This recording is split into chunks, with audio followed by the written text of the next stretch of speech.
오늘 우리 함께 나눌 말씀은 히브리서 4장 6절부터 16절까지 말씀입니다. 히브리서 4장 6절부터 16절까지 말씀입니다.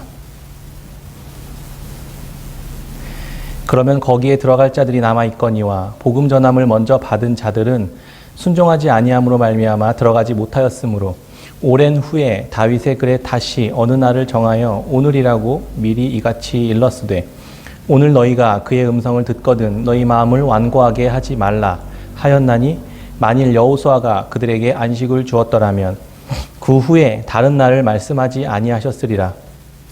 그런즉 안식할 때가 하나님의 백성에게 남아있도다.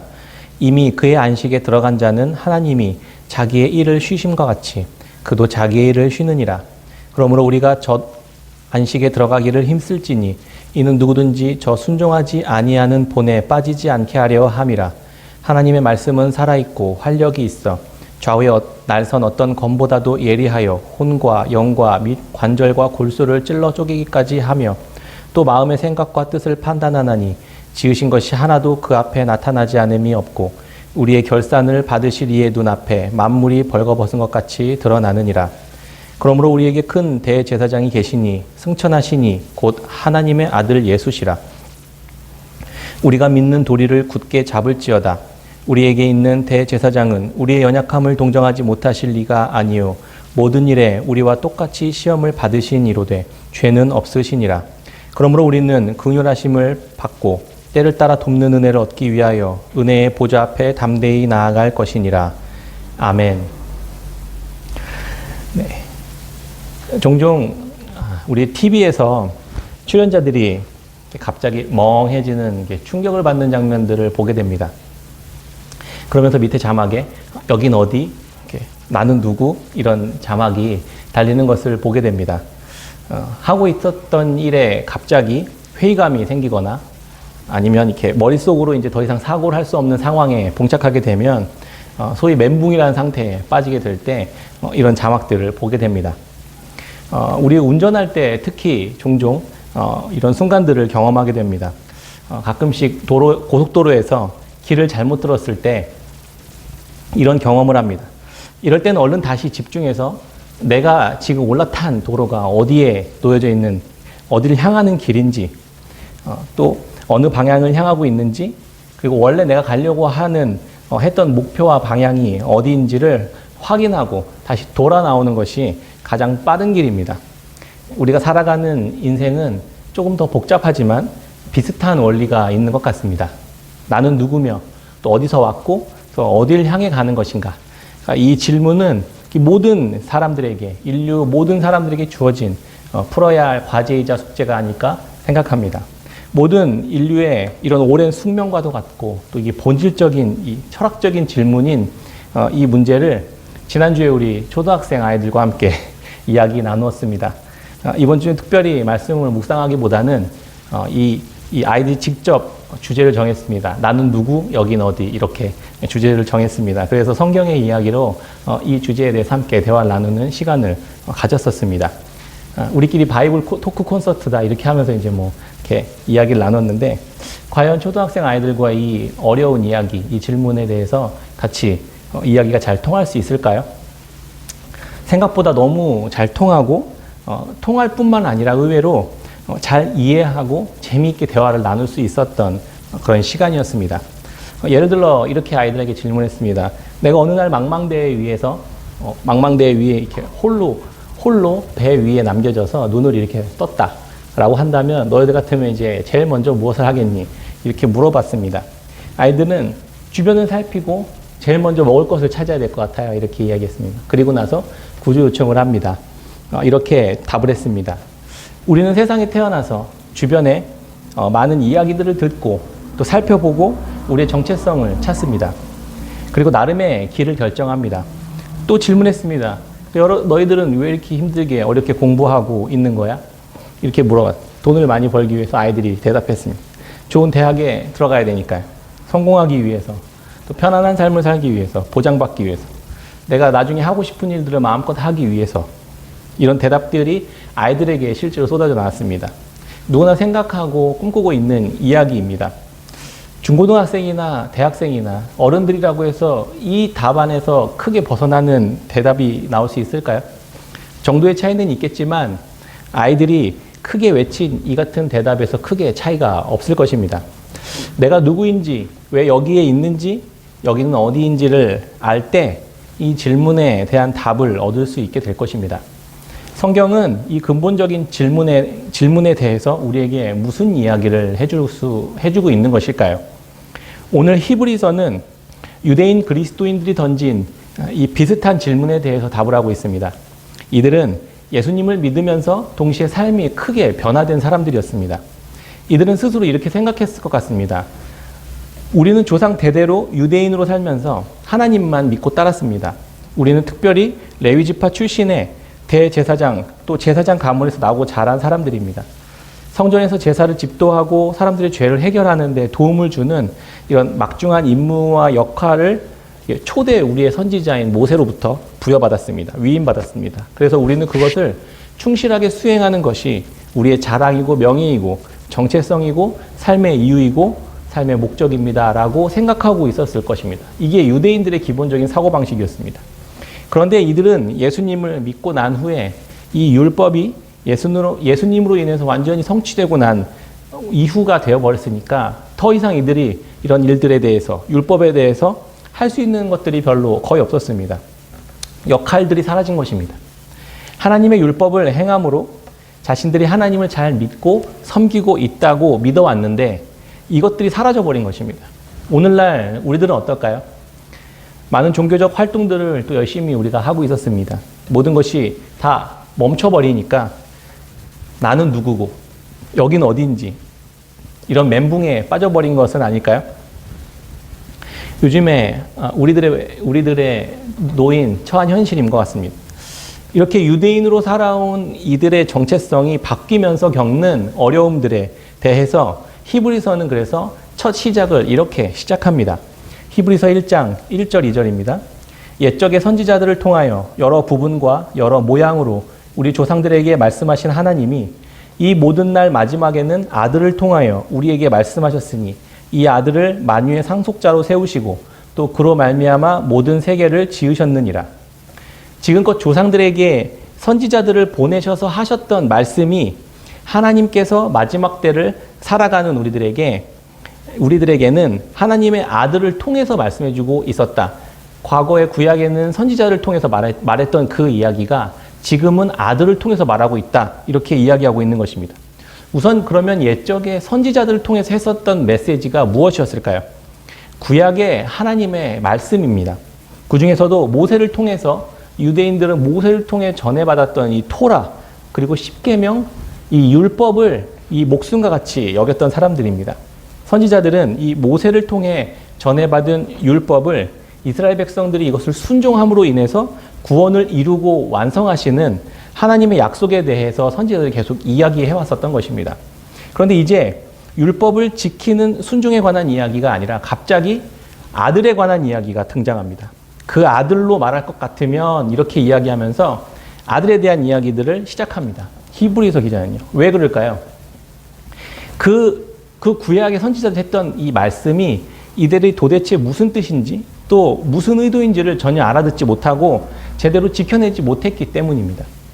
선지자들의 메시지인 이 율법의 분명한 의미를 설명하기 위해 오신 예수 그리스도와 이 율법의 연관성에 대해서 설명하면서 과연 이분이 누구신지 또 무엇을 하셨는지 이제 어디에 계시는지에 대해서 설명하기 시작합니다.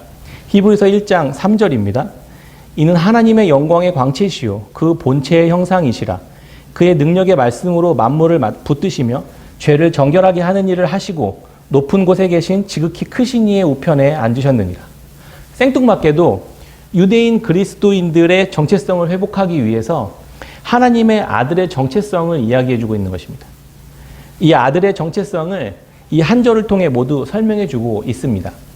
하나님의 영광의 광채이시며 그 본체의 형상이신 분이라는 말은 곧 그분이 하나님이시라는 말씀입니다. 이 땅을 창조하시고 다스리시고 그리고 하나님의 아들이 그 하나님의 아들이 이 창조된 세계에 오셔서 죄를 정결하게 하시는 일을 하시고 다시 높은 곳에 계시는 지극히 크신 이의 우편에 앉아 계신다라고 말하고 있는 것입니다. 그런데 그게 나랑 무슨 상관이란 말입니까? 그리고 우리랑 무슨 관계가 있단 말입니까? 유대인 그리스도인들 뿐만 아니라 저와 여러분들, 우리 모두가 이 믿음의 사람이 된 사람들에게 우리들의 정체성은 곧 창조주 하나님의 아들의 정체성과 굉장히 밀접하게 연관되어 있다는 말을 하고 있는 것입니다.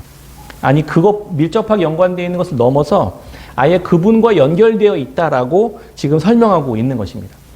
내가 누구인지, 여기가 어디인지, 우리는 어디를 향해 가는지를 이해하기 위해서는 내 밖에 계신 그분이 그 아들이 누구인지, 그 아들이 무슨 일을 하셨는지, 그리고 그분이 다시 어디로 가셨는지를 알 때 나의 정체성과 우리가 해야 될 일이 무엇인지를 알 수 있게 된다는 것을 지금 설명해 주고 있는 것입니다. 그래서 제일 먼저 성경은 우리가 누구인지를 이야기해 주는 것입니다. 구약의 이스라엘 백성들도 그렇고 믿음으로 예수 그리스도를 받아들인 우리에게 우리들의 정체성의 기초를 이렇게 이야기해 줍니다. 3장 1절입니다. 그러므로 함께 하늘의 부르심을 받은 거룩한 형제들아, 우리가 믿는 도리의 사도이시며 대제사장이신 예수를 깊이 생각하라. 기본적으로 이들은 예수님을 믿는 믿음이 있었던 자들입니다. 그런데 고통스러운 상황들이나 또 매혹적인 유혹에 의해서 믿음이 계속 흔들리고 있었던 사람들이었습니다. 아예 믿음의 싹 자체가 없었다는 게 아니라 있긴 있는데 뿌리가 있긴 있지만 견고하게 내리지 못해서 이 줄기 전체, 몸통 전체가 지금 다 흔들리고 있는 모습과 같은 상황입니다. 히브리서 저자가 제일 먼저 생각한 것은 이 뿌리를 견고히 확인시켜 주는 것을 이야기하고 있는 것입니다. 함께 하늘의 부르심을 받은 거룩한 형제 자매임을 설명해 이 선언해 주고 있는 것입니다. 우리를 향해 우리는 그리스도와 함께 하나님의 아들이신 또 하나님이신 그 그리스도와 함께 형제 자매가 된 자들이다라고 이야기하고 있는 것입니다. 그리고 그렇게 부르심을 받은 자들이다 이렇게 선언해 주고 있는 것입니다. 지난주에 우리가 함께 우리를 자녀 삼으시는 하나님의 은혜를 함께 나눴던 것처럼 우리가 기억해야 할 정체성의 첫 단추이자 기초는 하나님의 자녀 삼으신 존재임을 아는 것입니다. 내가 너를 자녀 삼았다 라는 이 하나님의 음성이 말씀이 들리기 시작할 때, 내 안에 울리기 시작할 때 바로 그 순간이 구원이 시작된 것이고 다시 이제 거기서부터 구원을 완성시켜 가고 향해 나아가는 것입니다. 3장 1절에 오늘 읽었던 히브리서의 표현으로는 하나님의 아들과 형제 자매가 되었다는 이 사실을 알게 된다는 것입니다. 복음을 들은 자들은 내 존재의 뿌리는 세상에 있는 어떠한 사람이나 어떤 무엇에도 의존되어 있는 것이 아니라 하나님과 연결되어 있다는 것을 인식하기 시작하는 것입니다. 내가 누구인지는 내가 스스로 결정하는 것이 아닙니다. 우리 육신의 계보, 조상들의 전통을 따라서 내 궁극적인 소속이 결정되는 게 아니라는 것입니다. 내가 어떤 일을 함으로 어떤 결과를 만들어냄으로써 성취함으로써 내 정체성이 확보되는 것이 아니라는 것입니다. 나의 바깥에 계시는 인류의 역사 밖에 계시는 하나님께서 내가 속한 이 세상 속에 찾아오셔서 나를 바깥으로 불러내셨다는 소식을 듣고 그 소식과 함께 믿음으로 바깥으로 나아가는 것입니다. 그래서 교회라는 단어의 원래 헬라어 의미가 에클레시아라는 단어인데 이 단어의 뜻은 원래 바깥으로 불러내어 모으다라는 뜻입니다. 밖으로 불러내어 모은 자들의 모임, 이게 교회인 것입니다. 유대인들은 이 단어를 생각할 때 떠오르는 구약의 이야기가 있었습니다. 바로 출애굽입니다. 애굽의 바로 왕의 통치 아래에 살고 있었던 이 이스라엘 백성들은 하나님이 모세라는 선지자를 이들을 보내서 애굽 바깥으로 불러내신다는 소식을 그들에게 전해줍니다. 구원을 받을 수 있다는 소식이 바로 복음인 것입니다. 도무지 내 힘으로는 아무리 발버둥 쳐도 벗어날 수 없는 이 정글과 같은 세상, 죄와 사망과 욕망과 탐욕과 전쟁과 미움과 분노와 이런 다툼과 경쟁으로 가득한 이 지옥 같은 세상에서 나를 불러내는 것, 꺼내어내는 것, 그것이 바로 구원인 것입니다. 이 복음의 소식을 들은 이스라엘 백성들은 어떻게 반응했을까요? 할렐루야 외치면서 즐거워했을까요? 그렇지 않았습니다. 이 구원이 이루어지기 위해서는 모세를 통해 전해 들은 이 방법을 지켜야만 했습니다. 나가기 위해서는 방법이 있었습니다. 바로 무교절과 유월절 사건이 바로 그 이야기입니다. 누룩을 넣지 않은 떡을 구워서 먹어야 했고, 그날 밤에 어린 양을 잡아 피를 내서 문설주에 발라놓고 이제 떠날 채비를 하고, 그리고 기다려야만 했었습니다. 이게 웬 해괴망측한 방법이란 말입니다. 갑자기 어느 순간 도무지 이해되지 않고 믿어지지 않는 이 방식, 이 방법을 구원의 방식으로 제안합니다. 전한 대로만 하면 출애굽할 수 있어. 그 방법대로만 해야 구원을 받을 수 있습니다. 다른 방법으로는 구원을 받을 수 없습니다. 라는 소식을 듣습니다. 모세를 통해 전해졌던 이 구원의 소식인 복음에는 구원을 얻는 방법이 함께 따라 나오는 것입니다. 이게 바로 율법입니다. 여기서 오랜 질문을 하나 해야겠죠? 구원은 이 율법을 행함으로 받는 것입니까? 아니면 이 복음을 믿음으로 받는 것입니까? 많은 사람들이 여기서 계속 헷갈려하고 지금도 여전히 오늘날까지 이 논쟁이 이어지고 있습니다. 구원은 하나님께서 친히 부르신 자들에게 거저 주시는 선물입니다. 복음을 듣고 그것을 믿고 율법을 행함으로 구원을 이루어 가는 것입니다. 그래서 구원은 여행이나 여정이라고 표현하기도 합니다. 구원은 이례적인 어떤 이벤트가 아니라 우리 삶에 진행되는 과정 전체를 이야기하고 있는 것입니다. 우리 이 성도의 구원의 단계를 보면 사도 바울이 로마서 8장 29절에서 30절에 이렇게 이 이야기를 했습니다. 하나님의 미리 아심이 있고 작정하심, 그리고 부르심, 의롭다 하심, 거룩하게 하심, 영화롭게 하심, 이 순서들을 이야기합니다. 운동에서 어떤 기술을 배울 때 이렇게 이해하기 쉽게 구분 동작으로 설명하는 것처럼 구원도 이렇게 구분 동작으로 지금 설명하고 있는 것입니다. 그런데 이제 실제로 이걸 다 배우고 난 뒤에는 이게 순식간에 실전에선 이루어지는 것처럼 우리의 삶 안에서 이런 구원의 과정과 역사들도 실제 어떤 일이 일어날 때 이게 순식간에 일어나는 과정들이 있을 수도 있습니다. 일어나기도 합니다. 그러니까 이건 시간의 순서가 아니라 어떤 논리적인 순서를 지금 이야기하고 있는 것입니다. 구약에서는 이것을 출애굽과 약속의 땅 가나안으로 가는 이야기로 지금 설명하고 있는 것입니다. 복음으로 출애굽하면 구원이 끝나는 것이 아님을 우리는 너무 잘 알고 있잖아요. 이후에 그들에게는 출애굽 이후에 그들에게는 이 광야에서의 삶이 기다리고 있었습니다. 그리고 선택하고 불러내셔서 이들을 무엇을 해야만 하는 걸까요? 이들을 의롭다 하시고 그리고 이들을 거룩하게 하는 과정을 통과해야만 하는 것입니다. 또한 이 출애굽한 이스라엘에게 이 모세를 통해서 하나님은 더 발전된 계명인 이 10계명을 내려주시는 것입니다. 하나님의 말씀대로 따랐더니 애굽의 압제에서 벗어남을, 구원을 경험했던 것처럼 이제는 하나님의 말씀대로 따라 살아가는 법을 알려주시고 가나안에 들어가서 안식을 누리는 이 구원의 완성에 이루도록 하는 약속을 이들에게 주셨던 것입니다. 그런데 이스라엘 백성들은 어떻게 되었습니까? 출애굽을 경험하고 광야에서 그들의 대부분은 죽음을 맞이했습니다. 그들이 도달해야 할 이 약속의 땅까지, 이 가나안에까지 이르지 못했습니다. 히브리서 기자는 그것을 이렇게 이야기합니다. 히브리서 3장 17절 말씀입니다. 또 하나님이 40년 동안 누구에게 노하셨느냐? 그들의 시체가 광야에 엎드러진 범죄한 자들에게가 아니냐? 또 하나님이 누구에게 맹세하사 그의 안식에 들어오지 못하리라 하셨느냐? 곧 순종하지 아니하던 자들에게가 아니냐? 이로 보건대 그들이 믿지 아니함으로 능히 들어가지 못한 것이라. 저는 히브리서 말씀을 묵상하면서 마태복음 13장에 나오는 밭에 뿌려진 이 네 가지 밭의 비유 이야기가 생각났습니다. 일단 우리들은 길가에 떨어진 씨앗은 아닙니다. 교회에 나오고 신앙생활을 시작하고 신앙을 갖고 시작했기 때문입니다. 히브리서의 저자는 이 지점에서 복음의 씨앗은 길가, 돌짝밭, 그다음에 가시덤불, 그다음에 좋은 땅, 이렇게 동일하게 네 가지 밭에 뿌려져서 생명의 싹이 돋아났는데 중간에 뿌리를 내리지 못하고 환난과 박해와 이 어려움 앞에서 뿌리가 없어 말라버린 돌짝밭의 이야기를 하고 있는 것처럼 보였습니다. 일단은 출애굽을 시작한 이스라엘 백성들처럼 예수 그리스도를 즉시 믿고 기쁨으로 받고 믿음은 싹이 나기 시작합니다.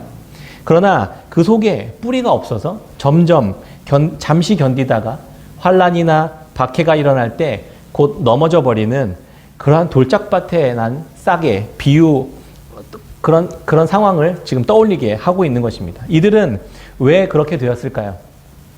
히브리서 4장 1절입니다.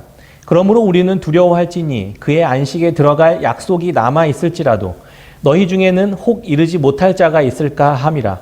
그들과 같이 우리도 복음 전함을 받은 자들이나 들은 바 그 말씀이 그들에게 유익하지 못한 것은 듣는 자가 믿음과 결부시키지 아니함이라. 출애굽의 구원을 경험하고 광야로 나왔습니다. 아직 약속이 남아있지만 성취되진 않았습니다. 히브리서 기자는 혹시 너희 중에 교회 안에 그 약속을 받지 못할 자가 있을지도 모른다고 말하고 있는 것입니다.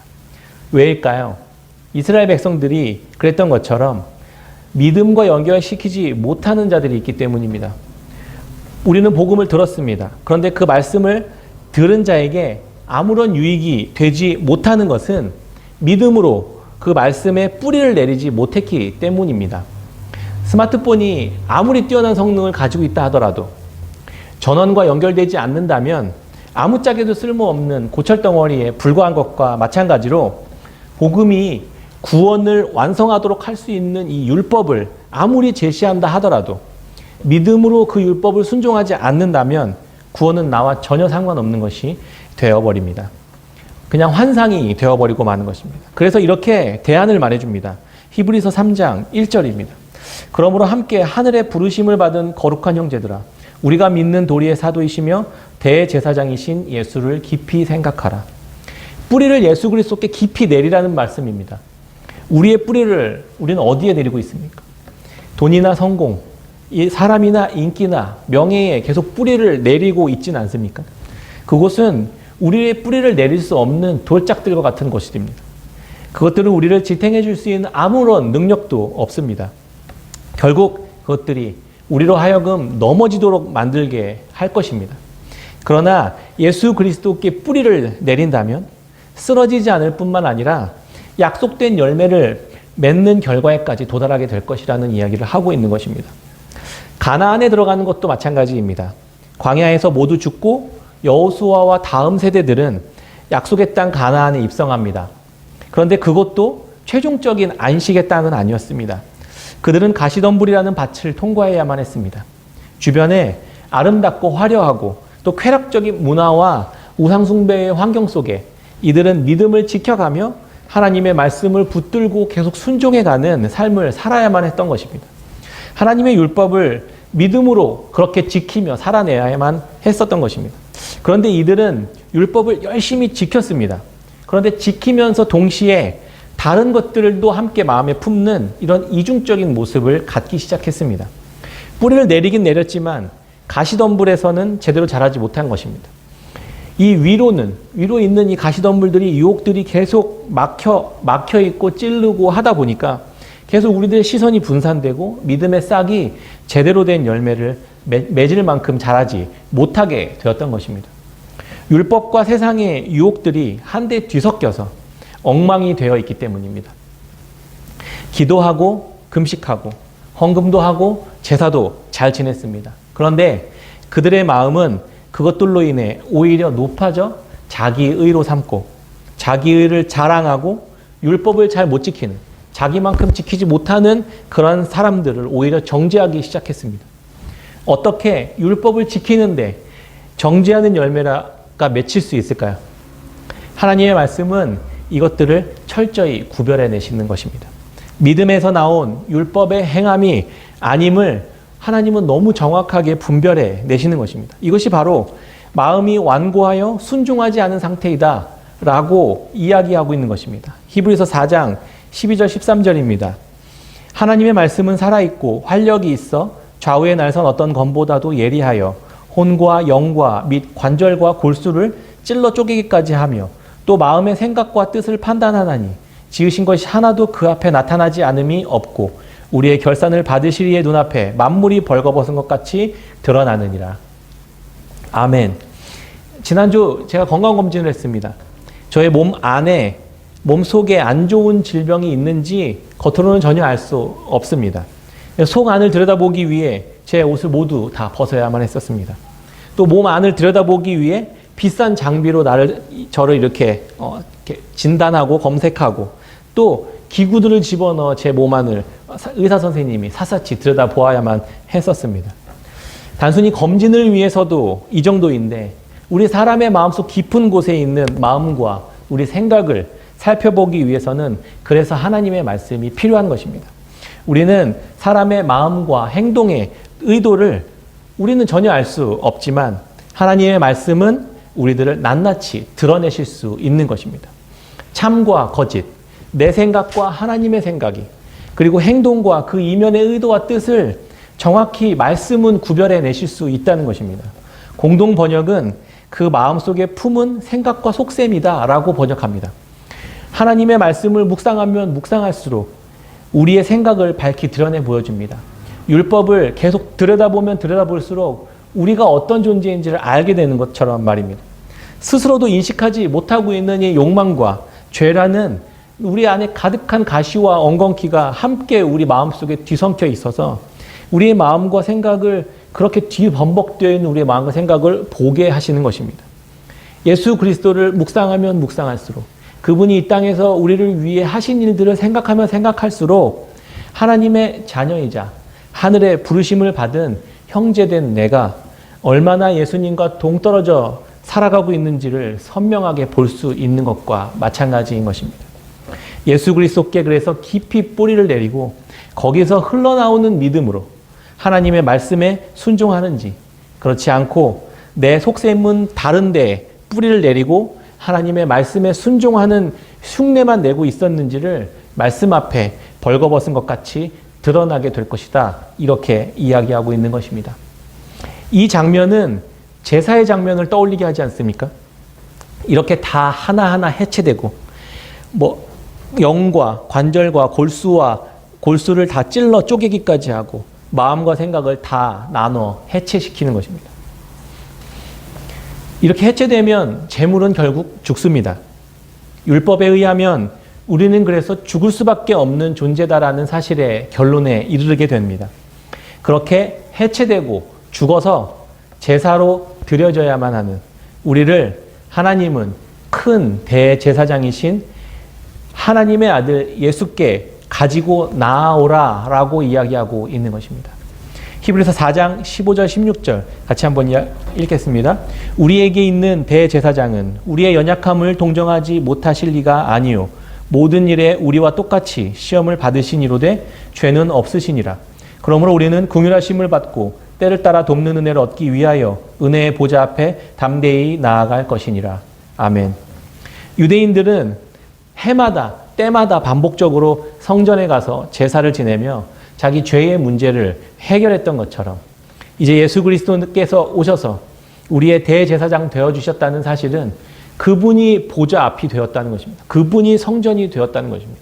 이제 예수 그리스도 그분 앞에 나아가 율법을 통해 드러난 우리의 죄악된 모습들을 드러낼 때 그분 앞에 수치스럽고 그분 앞에 부끄럽지만 나의 밝혀진 죄악된 모습들을 다 드러낼 때 주님은 우리를 그렇게 긍휼히 여기셔서 그런 죄를 범할 때마다 내가 아닌 자기 자신을 내어드려 우리를 살리시는 그러한 은혜의 제사를 경험하게 해주신다는 것을 말씀해주고 있는 것입니다. 그렇게 구원의 약속에 이르기까지 하나님의 구원, 완전히 이루어지는 구원의 약속에 이르기까지 날마다 은혜의 보좌 앞으로 나아갈 수 있게 되었다는 것입니다. 살리시는 대제사장 예수 그리스도를 믿는 믿음이 곧 새로운 율법이자 언약이고 새로운 제사인 것입니다. 예수님은 이 땅에 오셔서 이렇게 날마다 새롭게 될 수 있는 복음의 길을 만들어 주셨고 믿음으로 그 앞에 나아가 그것들을 경험할 수 있도록 경험함으로써 또 거룩하게 되고 우리를 의롭게 하셔서 영원한 안식 가운데로 인도하시는 길을 날마다 이렇게 경험할 수 있도록 하신다는 것입니다. 열매를 맺는 자리까지 이르게 하신다는 것입니다. 말씀을 맺겠습니다. 구원을 받는다는 것은 예수 그리스도를 통해 복음의 씨앗이 우리 마음에 뿌려지고 생명의 싹이 우리 안에 열매 맺기까지 자라가는 과정입니다. 구원은 이례적인 이벤트가 아니라 싹이 나고 열매를 맺는 데까지 이르는 전체의 시간들입니다. 나는 누구고 여기는 어디인가라는 이 인생의 본질적인 질문 앞에 하나님은 그의 아들 예수 그리스도를 보내셔서 명확하게 보여주셨습니다. 우리는 하나님의 약속이 이루어지고 있는 구원의 여정에 놓여져 있는 자들이며 하늘의 열매를 맺도록 하기 위해 이 땅에 뿌려진 씨앗들과 같은 존재다라고 말입니다. 먼저 하나님은 그래서 우리들이 하늘의 부르심을 받은 거룩한 형제임을 알게 해주셨습니다. 두 번째는 다른 데 뿌리를 내려서 고난과 박해와 환난 앞에서 말라 비틀어지지 않도록 예수 그리스도를 우리에게 보내주셨습니다. 마지막으로 죄의 유혹에 빠져서 뿌리는 잇되 열매는 맺지 못하는 그러한 쭉정이가 되지 않도록 해주셨던 것입니다.